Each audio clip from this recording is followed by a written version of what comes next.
আসসালামাইকুম।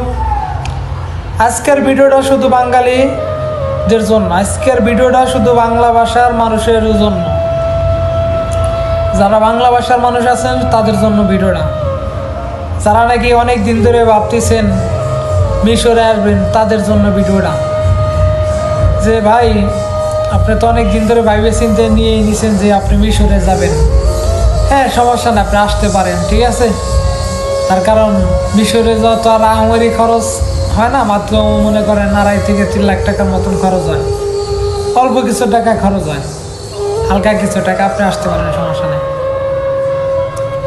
এখন আপনাদের কাছে আমার একটা প্রশ্ন রইল, আপনারা এখানে এসে কি কাজটা করবেন বলেন?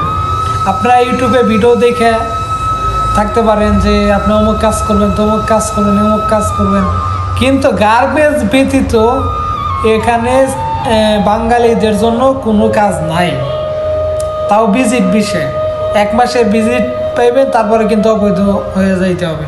পুলিশে ধরবো, বাংলাদেশে পাঠাই দেব। তাহলে আপনি যদি 1 মাস 10 দিন পরে যদি পুলিশের সামনে পড়েন, পুলিশ যদি জিজ্ঞাসা তোর আকামা কই, আপনি তো আকামা দেখাইতে পারবেন না। তার কারণ বাংলাদেশের জন্য তো আর ভিসা ছাড়া অন্য কোনো বিষয় নাই। সেই কারণে বলতেছি, ভাবিয়া করিও কাজ করিয়া ভাবিও না। যাই হোক, যদিও থাকতে পারেন, পুলিশের সামনে না পড়েন, তার তো সমস্যা নেই। আপনি গার্মেন্টসে আসবেন, গার্মেন্টসের স্যালারি কত জানেন? যে মিশরে গার্মেন্টসের 60 থেকে 70,000 টাকা বেতন।